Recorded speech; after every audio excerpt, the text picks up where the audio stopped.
ನಮಸ್ಕಾರ ಎಲ್ಲರಿಗೂ. ಮೇ 12 ನಮ್ಮ ಅಣ್ಣನ ಮಗಳ ವಾರಿದಿದು ಬರ್ತಡೇ ಇತ್ತು. ಈ ವರ್ಷ ಸ್ವಲ್ಪ ಬರ್ತಡೇ ವಿಶೇಷವಾಗಿತ್ತು. ಯಾಕಂದ್ರೆ ಸಮ್ಮರ್ ವೆಕೇಷನ್ ಇತ್ತು. ಅದರ ಜೊತೆಗೆ ಎಲ್ಲ ಕಸಿನ್ಸು ಬಂದಿದ್ರು ಆಕಿಗೆ. ಹಾಗಾಗಿ ಎಲ್ಲರೂ ಕೂಡ ಈ ವರ್ಷ ಪ್ಲ್ಯಾನ್ ಆಗಿ ಭಾಳ ಚಂದ ಸೆಲೆಬ್ರೇಷನ್ ಮಾಡಿದರು.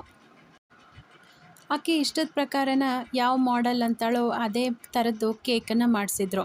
ಆಕೆಗೆ ಯಾವುದೋ BTS ಕೇಕ್ ಮಾಡೆಲ್ ಅಂತ, ಹಾಗಾಗಿ ಅದನ್ನು ಮಾಡಿಸಿದ್ರು. ವಾರಿದಿಗೆ ಬರ್ತಡೇ ಸರ್ಪ್ರೈಸ್ ಕೊಡ್ಬೇಕಂತ ಹೇಳಿ ಆಕೆ ಕ್ಲಾಸಿಗೆ ಹೋದಾಗ ಆಕೆ ವಾಪಸ್ ಬರೋದ್ರೊಳಗನ ಉಳ್ದದ್ದೆಲ್ಲ ಹುಡುಗರು ಬಲೂನ್ ಊದಿ, ಆಮೇಲೆ ಅವು ತೊಗೊಂಬಂದಿರುವಂಥ ಡೆಕೋರೇಷನ್ ಐಟಮ್ಸು ಎಲ್ಲ ಅಂಟಿಸಿ ಒಟ್ಟಿನೊಳಗೆ ಆಕೆ ಮನೆ ಒಳಗೆ ಬರೋದ್ರಾಗನ ಫುಲ್ ಸರ್ಪ್ರೈಸ್ ಆಗಿ ಆಕೆಗೆ ಖುಷಿ ಒಂಥರ ಕೊಟ್ಟರು. ಬರ್ತಡೇ ಸೆಲೆಬ್ರೇಷನ್ನು ಅಷ್ಟೇ, ಸಣ್ಣ ಹುಡುಗರು ಇದ್ದಾಗ ಆಚರಣೆ ಮಾಡ್ಕೊಳ್ಳುವಂಥ ಇಂಟ್ರೆಸ್ಟು ದೊಡ್ಡವರಾದ್ಮೇಲೆ ಬರೋದಿಲ್ಲ. ಸಣ್ಣವರಿದ್ದಾಗ ಹೆಂಗೆ ಅನ್ನಿಸ್ತದಂದ್ರೆ ಎಲ್ಲ ಫ್ರೆಂಡ್ಸ್ನ ಕರಿಬೇಕು, ಅವರಿಗೆಲ್ಲ ಕೇಕ್ ಕೊಡಬೇಕು, ಅವ್ರು ತೊಗೊಂಬಂದಿರೋ ಗಿಫ್ಟನ್ನ ನಾವು ಇಸ್ಕೋಬೇಕು, ಅದು ಏನೋ ಒಂಥರ ಖುಷಿ ಅದು. ಪ್ರತಿ ವರ್ಷ ಆಕೆ ಬರ್ತಡೇ ಮೇ ಒಳಗೆ ಬಂದುಬಿಡ್ತದೆ. ಹಾಗಾಗಿ ಸ್ಕೂಲೆಲ್ಲ ಹಾಲಿಡೇ ಇರ್ತಾವೆ. ಸೊ ಸ್ಕೂಲ್ ಒಳಗೆ ಚಾಕ್ಲೇಟ್ ಎಲ್ಲ ಫ್ರೆಂಡ್ಸಿಗೆ ಕೊಡೋದು ಆಕೆಗೆ ಆಗೋದಿಲ್ಲ. ಹಾಗಾಗಿ ಕಸಿನ್ಸಿಗೆನ ಈ ವರ್ಷ ಎಲ್ಲ ಚಾಕ್ಲೇಟು ಏನೇನು ಕೊಡಬೇಕೆಲ್ಲ ಕೊಟ್ಟು ಎಂಜಾಯ್ ಮಾಡಿದ್ಲು. ಮತ್ತು ಈ ವರ್ಷದ ಸೆಲೆಬ್ರೇಷನ್ನು ಸ್ವಲ್ಪ ವಿಶೇಷವಾಗಿತ್ತು. ಯಾಕಂದ್ರೆ ನಮ್ಮ ವಾರಿದಿ ಡಬಲ್ ಡಿಜಿಟ್ ಬರ್ತಡೇಗೆ ಎಂಟ್ರಿ ಆದಳು. ಅಂದರೆ 9 ಇಯರ್ಸ್ ಕಂಪ್ಲೀಟ್ ಆಗಿ 10th ಇಯರ್ ಶುರು ಆಯಿತು. ಬರ್ತಡೇ ಆಕಿದ ಇರೋದ್ರಿಂದ ಅವತ್ತಿನ ಫುಲ್ ಮೆನು ಎಲ್ಲ ಆಕಿನ ಸೆಲೆಕ್ಟ್ ಮಾಡಿದ್ಲು. ಮುಂಜಾನೆ ಪೂರಿ ಶ್ರೀಕರ್ಣಿ ಆದ್ರೆ ರಾತ್ರಿ ಸ್ಪೆಷಲ್ ಹೋಟೆಲ್ ಡಿನ್ನರ್ ಇತ್ತು. ಸಣ್ಣ ಹುಡುಗರು ಜಾಸ್ತಿ ಏನೂ ಕೇಳಂಗಿಲ್ಲ. ಒಂದು ಸಣ್ಣ ಬರ್ತಡೇ ಸೆಲೆಬ್ರೇಷನ್ ಮಾಡಿದ್ರೆ ಭಾಳ ಖುಷಿ ಆಗ್ತಾರೆ. ನಮ್ಮ ಶಾಂಭವಿಗೆ ಅವತ್ತು ವ್ಯಾಕ್ಸಿನ್ ಹಾಕ್ಸಿದ್ವಿ. ಹಾಗಾಗಿ ಪಾಪ ಎಲ್ಲ ಹುಡುಗರ ಜೊತೆ ಆಕಿ ಎಂಜಾಯ್ ಮಾಡೋದು ಅವತ್ತು ಸಾಧ್ಯ ಆಗಲಿಲ್ಲ. ಸಂಜೆ ಮುಂದೆ ಕೇಕ್ ಕಟ್ ಮಾಡೋದೆಲ್ಲ ಆದಮೇಲೆ ರಾತ್ರಿ ಡಿನ್ನರ್ ಎಲ್ಲ ಮುಗಿಸಿ ಮರುದಿನ ನಮ್ಮ ಮನೆಗೆ ಬಂದರು. ಯಾಕಂದ್ರೆ ಇನ್ನೂ ವೆಕೇಷನ್ ಅದ, ಹಾಗಾಗಿ ಎಂಜಾಯ್ ಮಾಡಲಿ ಅಂಥೇಳಿ ಎಲ್ಲ ಹುಡುಗರು ನಮ್ಮ ಮನೆಗೆ ಬಂದರು. ಸೂಟಿ ಬಂದ ಕೂಡಲೇನ ರಿಲೇಷನ್ ಮನೆಗೆ, ಅಜ್ಜ ಅಜ್ಜಿ ಮನೆಗೆ ಹೋಗುವಂಥ ಖುಷಿ ಮತ್ತೆದ್ರಾಗೂ ಸಿಗಂಗಿಲ್ಲ.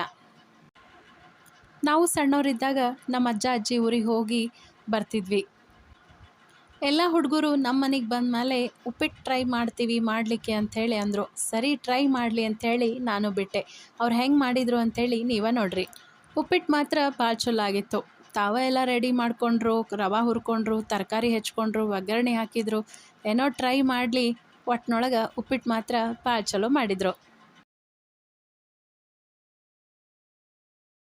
ಏನು ಮಾಡ್ಲಿಕತ್ತಿ ವಾರಿದಿ? ನಾನು ಕ್ಯಾರೆಟ್ ಹೆಚ್ಚ್ತಾ ಇದ್ದೀನಿ. ಕ್ಯಾರೆಟ್ ನಾವು ಉಪ್ಪಿಟ್ಟಿಗೆ ಯೂಸ್ ಮಾಡ್ತೀವಿ. ನೀನು ಉಪ್ಪಿಟ್ಟು ತಿಂತೀಯೇನು? ಹ್ಞೂ ತಿಂತೀನಿ. ಅಂದ್ರೆ ಕ್ಯಾರೆಟನ್ನು ಹೆಂಗೆ ಕಟ್ ಮಾಡ್ಬೇಕಂತ ಹೇಳಿ ತೋರಿಸ್ನಾ? ತೋರ್ಸು. ಮೊದಲು ಸರ್ಕಲ್ ಕಟ್ ಮಾಡಬೇಕು. ಹ್ಞೂ ಅದನ್ನ ಹಿಂಗ್ ಮಾಡಿ ಈ ತರ ಕಟ್ ಮಾಡಿಬಿಟ್ಟು ಹಾಫ್ ಮಾಡಬೇಕು. ಹ್ಞೂ ಆಮೇಲೆ ಸ್ಮಾಲ್ ಸ್ಮಾಲ್ ಪೀಸಸ್ ಹಾಕಿ ಅದನ್ನ ಕಟ್ ಮಾಡಿ ಹಿಂಗ್ ಸೈಡಿಗೆ ಕಟ್ ಮಾಡಬೇಕು. ಇದಕ್ಕ ಹಿಂಗ ಕ್ಯಾರೆಟ್ ಕಟ್ ಮಾಡ್ತಾರ. ಬರೀ ಕ್ಯಾರೆಟ್ ಒಂದೇ ಹಾಕ್ತಾರ ಉಪ್ಪಿಟ್ಟಿಗೆ? ಇಲ್ಲ, ಕ್ಯಾರೆಟ್, ಟೊಮ್ಯಾಟೊ, ಆಮೇಲೆ ಆಲೂ, ಆಮೇಲೆ ಮೆಣಸಿನ್ಕಾಯಿ ಇವೆಲ್ಲ ಹಾಕ್ತಾರೆ. ಹೌದಾ? ನಿಂದು ಎಕ್ಸ್ಪೀರಿಯನ್ಸ್ ಏನದ? ಈ ಹೆಂಗೆ ಮಜಾ ಬಂತೇನು ಮಾಡಲಿಕ್ಕೆ? ಹೌದು, ಭಾಳ ಮಜಾ ಬರ್ತದ. ವೆಜಿಟೇಬಲ್ಸ್ ಕಟ್ ಮಾಡ್ಬೇಕಾದ್ರೆ ಅದು ಒಂಥರ ಖುಷಿ ಇರ್ತದ ವೆಜಿಟೇಬಲ್ಸ್ ಕಟ್ ಮಾಡೋದಂದ್ರೆ. ವೇದೇಶ್ ಇವತ್ತು ಏನು ಮಾಡ್ಲಿಕ್ಕತ್ತಿ? ನಾನು ಉಪ್ಪಿಟ್ಟು ಮಾಡ್ಲಿಕತ್ತೀನಿ. ಉಪ್ಪಿಟ್ಟಿಗೆ ಇವಾಗ ಎಣ್ಣೆ ಕಾಯಿಸಿ ಇವಾಗ ಸಾಸಿವೆ ಹಾಕ್ತೀನಿ ಕಾದ್ಮೇಲೆ. ಆಮೇಲೆ ರವೆ ಹಾಕಿ ಬೇಳೆ ಎಲ್ಲ ಹಾಕಿ ಉಪ್ಪಿಟ್ಟು ಮಾಡಿ ಮುಗಿಸ್ತೀನಿ. ಹೌದಾ?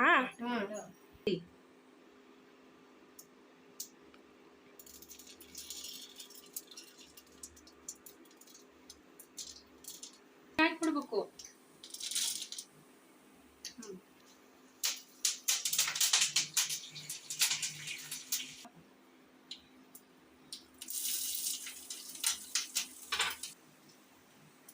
ಸೊ ನಾವು ಉಪ್ಪಿಟ್ಟಿಗೆ ಟೊಮ್ಯಾಟೊ, ಕ್ಯಾರೆಟ್ ಮತ್ತೆ ಆಲೂಗಡ್ಡೆ ಹಾಕ್ತಾ ಇದ್ದೀವಿ. ಹೆಚ್ಚಿದ್ದು ನಾನು ಹಾಕ್ತೇನೆ. ಹಾಕು.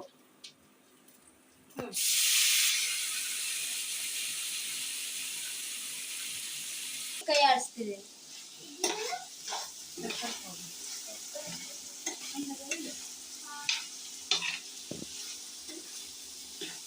ನಾಳೆ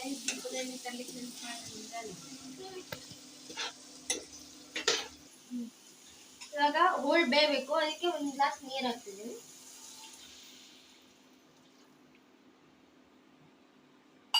ಇವಾಗ ಅದನ್ನ ಮುಚ್ಚಿಡ್ತೀನಿ. ಇದೆಯಾ ಜಾನು ಅಕ್ಕ? ಉಪ್ಪಿಟ್ಟಿಗೆ ನೀರು ಹಾಕ್ತಿದ್ದೀನಿ, ಆಮೇಲೆ ರೀತಿ ಬಂದು ರವೆ ಹಾಕಿ ತಿರುಗಿಸ್ತಾಳೆ. ಹೌದಾ, ಓಕೆ, ಕಂಟಿನ್ಯೂ. ಸರಿ, ಈಗ ಹೋಳೆಲ್ಲ ಬೆಂದವ, ಅದಕ್ಕೆ ಇವಾಗ ನಾವು ರವೆ ಹಾಕ್ಬೇಕು.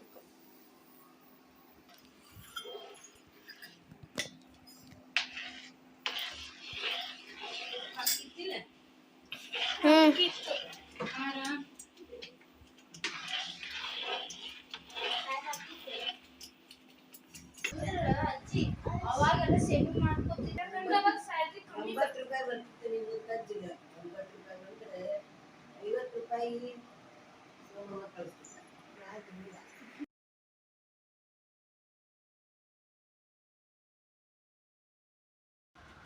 ಹಾಗಿತ್ತು ಇವತ್ತಿನ ವಿಡಿಯೋ.